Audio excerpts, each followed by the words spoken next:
Hi అండి, welcome to సాయిస్ kitchen. బాగున్నారండి మీరు? మేమైతే బాగున్నామండి. ఇప్పుడైతే నేను టమాటా చట్నీ చేస్తానండి. టమాటా చట్నీ మనకి కొత్తిమీర కాడలు ఉంటాయి కదండి, ఆ కాడలతో టమాటా చట్నీ చేస్తాను. ఇప్పుడైతే ఇగుండి నేను మంచిగా ఈ కాడలను కడిగేసుకొని పెట్టేసుకున్నానండి, కట్ చేసి ఈ విధంగా కొత్తిమీర కాడల్ని. ఇప్పుడైతే ఒక మీడియం సైజు 3 టమాటాని ఈ విధంగా కట్ చేసి పక్కన పెట్టేసుకున్నానండి. ఇప్పుడైతే మసాలా కోసం ఈ జీలకర్ర అవి ఫ్రై చేసుకుందాం అండి.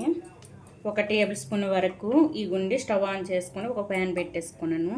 ఇందులో అయితే 1 టేబుల్ స్పూన్ వరకు ధనియాలు, 1 టేబుల్ స్పూన్ వరకు మినపప్పు, 1 టేబుల్ స్పూన్ వరకు జీలకర్ర, 1 టేబుల్ స్పూన్ వరకు శనగపప్పు అండి. ఇవన్నీ కూడా మంచిగా వేయించుకోవాలి. కొద్దిగా కలర్ మారేంత వరకు వేయించుకోవాలండి. ఇవి చిటపట్లాడేంత వరకు దోరగా వేయించిన తర్వాత ఇవి పక్కన తీసుకుందాం. చూడండి, జీలకర్ర పప్పులు ఇవన్నీ కూడా మంచిగా ఫ్రై అయ్యాయండి మనకి. ఇప్పుడైతే ఒక ప్లేట్లో వేసేసుకుందాం. ఇవి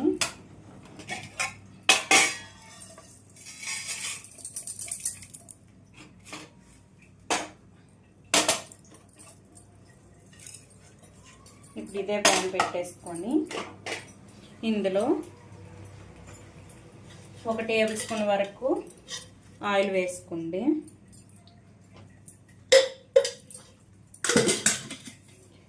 వేసేసుకొని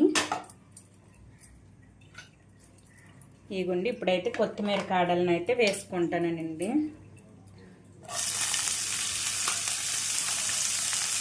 కొత్తిమీర కాడలు ఒక 4 వెల్లుల్లి రబ్బలండి. ఇందులోనే 3 మీడియం సైజు పచ్చిమిర్చి,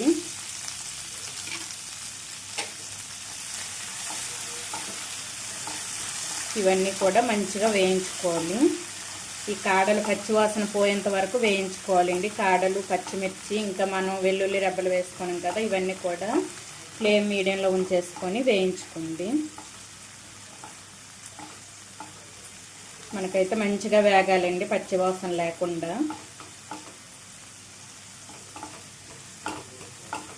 ఇందులోని కొద్దిగా కరివేపాకు అండి.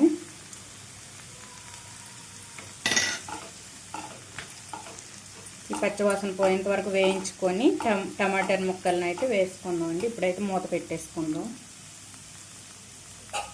చూడండి, మనకైతే ఈ కొత్తిమీర కాడలు మంచి వేగాయండి. మంచిగా దీంట్లో ఉన్న పచ్చి వాసన కూడా పోయిందండి.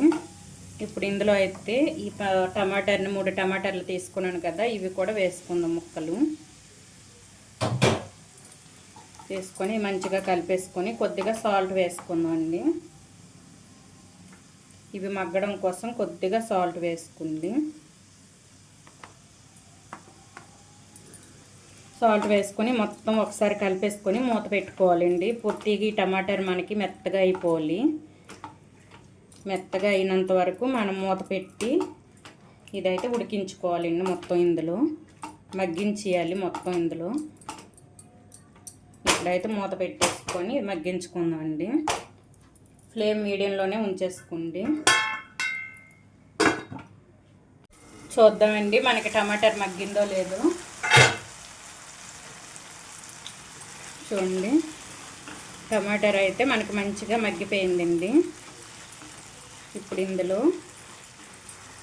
కొద్దిగా, ఇందులో మీరు ఎండుమిర్చి కూడా ఎక్కువ వేయలేదు కాబట్టి కొద్దిగా కారం వేసుకోండి. ఈ టమాటా చట్నీ కారం ఉంటేనే బాగుంటుందండి. కొద్దిగా కారం వేసుకున్నాను. ఎండుమిర్చి కూడా పోపు పెట్టుకుంటాం కాబట్టి కొద్దిగా వేసుకోండి. ఇందులోనే ఒక 1/2 టేబుల్ స్పూన్ వరకు పసుపును వేసుకోవాలి. అంతే అండి. ఇప్పుడు మొత్తం ఒకసారి కలిపేసుకొని స్టవ్ ఆఫ్ చేసేసుకోవాలి. ఆఫ్ చేసుకొని పూర్తిగా ఇది చల్లపడాలండి. చల్లపడిన తర్వాత మిక్సీ పట్టుకుందాం. ఈ మిక్సీ పట్టుకొని దీనికి పోపు రెడీ చేసుకుంటే సరే అండి. మనకైతే టమాటర్ చట్నీ రెడీ అయిపోయినట్టే. టమాటర్ ఇంకా ఈ కొత్తిమీర కాడలతో చేసిన పచ్చడి అయితే మనకి రెడీ అయిపోద్ది. చట్నీ అయితే చూడండి ఈ విధంగా అయితే మగ్గించుకోవాలి. ఇప్పుడు స్టవ్ ఆఫ్ చేసేసుకొని మొత్తం కూడా చల్లారనివ్వాలండి.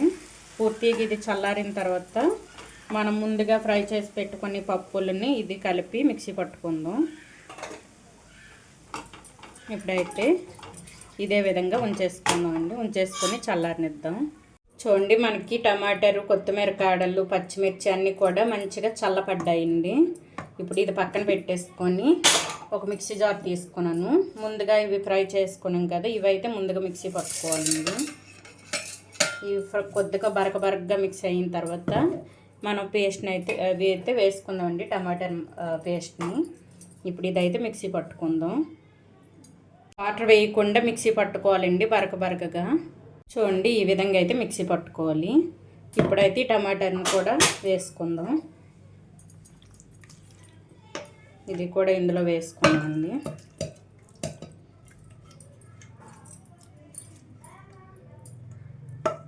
చూడండి ఈ విధంగా వేసుకున్న తర్వాత ఇందులో ఒక్క గోలికాయ సైజ్ అంతా నిమ్మకాయనైతే నానబెట్టి ఉంచుకున్నానండి వాటర్లో. ఇవి కూడా వాటర్తో పాటుగా వేసుకుందాం. ఇప్పుడైతే ఇవి కూడా మొత్తం కూడా మంచిగా మెత్తగా మిక్సీ పట్టుకోవాలి. చూడండి ఈ విధంగా అయితే మెత్తగా మిక్సీ పట్టుకోవాలండి. టమాటాని ఇంకా కొత్తిమీర కాడల్ని అన్నింటిని కూడా ఈ విధంగా మిక్సీ పట్టుకొని పక్కన పెట్టేసుకుందాం.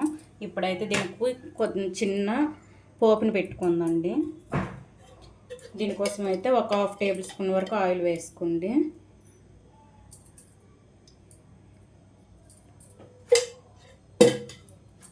ఆయిల్ వేడైన తర్వాత ఇందులో కొద్దిగా ఆవాలు, ఒక 1/2 టేబుల్ స్పూన్ వరకు ఆవాలు, 1/2 టేబుల్ స్పూన్ వరకు జీలకర్ర, కొద్దిగా శనగపప్పు అండి, ఒక 1/2 టేబుల్ స్పూన్ వరకు శనగపప్పు వేసుకోండి. కొద్దిగా మినప్పప్పు అండి వేసేసుకొని మంచిగా కలిపేసుకోవాలి. ఇదంతా కూడా మంచిగా కలుపుకొని ఇందులోని ఒక 2 చిన్న సైజు ఎండుమిర్చి అండి చిన్న ముక్కలుగా కట్ చేసుకొని ఈ గింజలతో పాటుగా వేసుకోండి. ఇవి మంచిగా వేగాలండి మనకి. ఇందులోనే కొద్దిగా చూడండి హింగు కొద్దిగా వేసుకోవాలండి. హింగు వేసుకోవడం వల్ల మనకి టేస్ట్ బాగుంటుందండి చట్నీ అయితే. చూడండి ఇదంతా కూడా మంచిగా కలిపేసుకోవాలి. కొద్దిగా కరివేపాకు వేసుకోండి. ఈ చిటపట్లు ఆడేంత వరకు మంచిగా ఇది వేగిన తర్వాత ఆఫ్ చేసుకోవాలండి.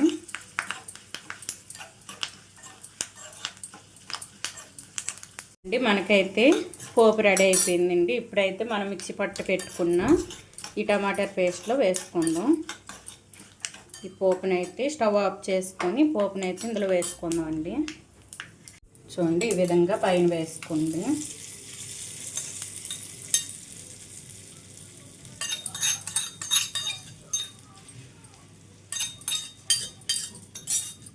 చూడండి పోపు వేసేసుకొని మొత్తం కూడా కలిపేసుకోవాలండి. ఈ పోపు మొత్తం చట్నీకి పట్టేటట్టు కలిపేసుకోవాలి. ఈ విధంగా కలిపేసుకోండి. అంతే అండి, ఎంతో టేస్టీ టమాటా చట్నీ అయితే మనకి రెడీ అయిపోయింది.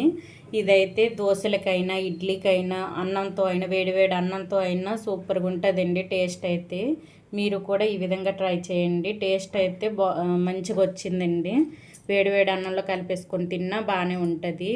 మనకి టిఫిన్స్లోకైనా బాగానే ఉంటుందండి ఇది. ఈ విధంగా అయితే చేసుకోండి.